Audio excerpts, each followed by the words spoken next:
Oops, they did it again. They missed some AIR after they said that there was no AI art. They're just playing with our heart. Wizards of the Coast. Oops, they did it again. You had one job, Wizards of the Coast. One job to make it a whole week. All I asked for 1 week without any Wizards of the Coast controversy. But obviously, you are incapable. You are incapable of going an entire week without being something stupid. Did I reach too hard, chat? Did I reach too hard? I don't know. You tell me. What's up, nerds? It's your boy, the OGGM, coming to you live from Site B here on a beautiful sunny spring morning in Ventura, California. It is about 8:19, 8:20 in the morning on this, the 8th day of the new year of 2024. And the top 3 stories that are going to cause the ripples in the tabletop role-playing game news for the next week seems to be Wizards of the Coast. Boom. Ben Riggs' silly little letter. Boom. And the end of Critical Role. Boom. So it's time to open up our charts and take out our Sextent as we take a look at the tabletop role-playing game news stories that might shape our week. Thank you, as always, ENWorld, for putting these up and providing me with the links. And the number one story coming out of Wizards of the Coast, of course, AI art. Now, there were rumors at the end of last week, which is why I say they couldn't make a big whole week. There were rumors generating as recently as Wednesday that the AI art thing had not gone away, and there might even be a lawsuit against Wizards because of the AI art thing. And of course, the other rumors that were circulating as recently as last Wednesday was the aftermath of the mass firing is worse than we thought. Not only is it affecting the ability for Wizards of the Coast to do Wizards of the Coast job, because apparently they fired more people than they were supposed to, but also apparently more people were fired than we heard of. Now, none of this was confirmed. These were all rumors, so I didn't talk about them. But it does seem at least the AI art thing is true, because once again, Wizards of the Coast got caught with their pants down. Boom. I feel like I'm the scene in The Coyote where the eyes just come out and the tongue is like blah, blah, blah, blah, blah. But I also feel like Iago. Remember in Aladdin where the parrot goes, I think I'll have a heart attack and die from not being surprised. So in the case of this Wizards of the Coast, I think I'll have a heart attack and die from not being surprised that you fucked up again. So apparently, like I said, Wizards of the Coast was caught with their pants down. Somebody called them out on AI art on the Magic cards. Wizards of the Coast said, nope, we absolutely did not use any AI art on the Magic the Gathering cards. In fact, they said, we understand that there might be some confusion because the art style's different. We get it that you guys might confuse amazing art with AI art. After all, we just recently had the thing with the Instructo Boy and the dwarf, right? So they're like, no, we don't use AI art, guys. When have we ever used AI art? Name one time in the last hour that we've used AI art. But so that was their statement after they were called out for having AI art on the Magic cards. But the diligent community of AI of Magic the Gathering fans took a look at it again and went, no, this is AI art. And Wizards took a look at it and said, oops. What do you know? It is AI art. How did we miss that? I guess Bill in editing was off that day, and Susan, who the individual we hired specifically to make sure this doesn't happen anymore, she was taking a coffee break. I know we said that there was no AI art on the Magic cards, and you guys said yes there was, and we went no there's not. Turns out there was. We're sorry. We don't know how we missed that. We made a mistake earlier when we said that our images were not using AI art. They were. We were. But it's not our fault. It's not our fault. It's somebody else's fault. It's a vendor's fault. It's some other person. We didn't mess up. I mean, we specifically told you guys that we never use AI art, even though we've been caught using AI art multiple times, and that we specifically have someone whose job it is to make sure that AI art is in no way, shape, or form associated with the product. And you can see how well the person that person did their job with the recent accusations from Instructor Boy about the AI art on the artwork, right? Right? See, that wasn't AI art. So obviously that person just wasn't here that day. Just they were out. They were getting coffee. I don't know. Look, Wizards. By now, no one cares. Okay, we know AI art is a thing. Whether we like it or dislike it, we know AI art is a thing. It's a tool like anything else that an artist might use. Just like using Photoshop or image reductions or scanners or anything else, or digital tablets. As technology progresses, artists have more things they can use. And as technology progresses, things like this are going to happen where people are going to go, that's AI art. And artists are going to go, well, you cost me a job. And anybody who's ever actually had to use AI art will tell you, no, it's just as hard as doing real art. Okay. I have tried to do AI art. And the prompt thing, that is just as hard as me just drawing something. So yeah, it requires a level of skill and talent that I don't have. So it's just a tool. So you don't have to apologize, Wizards of the Coast. You don't have to go through all this shuck and jive. You don't have to cause more unnecessary conflict. You could have gone 2 weeks. It could have simply been, hey, we think there's AI art on the cards, and Wizards of the Coast could have simply go, oh, well, I don't care. You still bought the cards. No comment. And as for the rumors of a lawsuit or the rumors of the terminations being worse than we thought. Here we go. Yeah. Anybody hand painting cars for Ford? Wait, a robot does that. Yeah, exactly. Technology means people are going to either have to, adapt. Companies are always going to go for the cheapest, most effective way. And if a robot can do the job just as good as a human and have less chance of getting its hands cut off, and if a robot breaks down, they don't, have to worry with insurance and a lawsuit. They just get, Steve from engineering to come in and replace the part. So of course they're going to use AI art. At this point, I don't care. It's a tool like any other tool. I think it's no longer a thing, and all you did, Wizards of the Coast, was once again make a thing out of nothing. It's almost like you want the negative attention, which of course would lead us to the conspiracy that they actually do want the negative attention, because this was completely unnecessary. Moving on to the other big story that is probably going to shape the tabletop role-playing game community for the next long time. Ben Riggs, Mr. Riggs, and his little letter about the end of the golden age of tabletop role-playing games.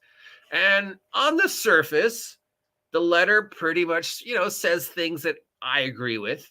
But then when you read through the letter again, you realize he's not saying the end of the golden age of tabletop role-playing games is approaching. He's saying the end of the 5th edition golden age is approaching. So really, it's basically a roundabout way to tell you to play 5e. And if, other games are going to fall apart because 5e is falling apart. So obviously, Mr. Riggs has a very short attention span, because this is not the first time Wizards of the Coast has fallen apart. This is not the first time D&D has lost popularity. And if, the golden age of role-playing / D&D is coming to an end, well, that was inevitable. There is absolutely, unless you have a time machine, there is no way to repeat the series of events that has happened over the past 8 years, 10 years. When did Stranger Things start? That would equal, you'd have to have a repeat of all the events that happened including us being trapped inside for 2 years, in order for the golden age of 5e to continue. And there's no way that's going to happen. And it's not the first time D&D has fallen off the top of the pyramid. Pathfinder and 4e, most recent. If you want to go even further, we could go back to the 80s with GURPS and Vampire and Cyberpunk and Rifts. Nobody was playing D&D. I went a whole 5 years without playing one D&D game. It was all GURPS. And before GURPS, it was homebrews or superheroes. I mean, I went 10 years of playing nothing but superheroes. Yeah, so it's not the first time, and it's not going to be the last time. D&D as a idea, the genie is loose. It will always be there. If I could travel 100 years in the future, I'm sure I could find some level of connection to D&D. It's like the Mona Lisa or gravity or rocket ships or just things we know about. I mean, there's people who know what D&D is, even if they've never played it, even if they've never seen it. They know what D&D is. They know what the Mona Lisa is. It's just, they know what a sonic boom is. It's just ingrained in our collective unconsciousness of the information that we cycle through our brains every day. Just D&D. Oh yeah, that's that thing with the guys and the thing. Yeah, so it's never going to go away. D&D will never die. The current incarnation of the mathematics of the system as we know it that Wizards of the Coast is creating, yeah, that's coming to an end. That's going to die. It'll never be as big as it was. The golden age of 5e is coming to an end. But D&D/gaming is not dying. But this is something that people are going to be talking about for a long time. Now, I disagree on a lot of his statements, and I agree on a lot of his statements. And we know that this is going to be a thing. Okay, so just expect lots more stories about this and a lot more hand raising and people calling people names. And I'm sure somebody will call me a name because I agree with a lot of the things he said, not the way he said them. Remind you, I don't agree with the way he said them, but I do agree with the sentiment, the idea that 5e, the D&D, the role-playing game popularity machine will never be as big as it was right now or in the past couple of years. Yeah, that's totally not unforeseeable. And 5e dying, that's not unforeseeable. I fully expect it to fade away, just like 4e and 3e. It'll never be as big as it was. All right, moving on to the third big story. I talked about this before, but it doesn't seem to want to go away. And it should come as no surprise that the Critical Role fan base is turning on Matt Mercer. What? Critical Role fans being toxic towards Critical Role? Never. That never happens. Oh, wait, it happens all the time. Talk about hypocrites. I love getting responses from Critical Role fans if I say even something slightly negative about Critical Role. Oh my God. For everyone I've shown you guys, there's at least 2 or 3 posts that I can't show you because they are so graphic about how people hate me and how awful a human I am because I said something less than positive about Critical Role. And yet these same people for the past couple months have been tearing Critical Role Campaign 3 apart and saying Mercer's done, Critical Role's done, Darrington Press is done. I just recently, as this morning, another one, how this guy suddenly hates Matt Mercer. And before he said nothing but good things about Mercer. But now, because Critical Role Campaign 3 is not living up to the, wait for it.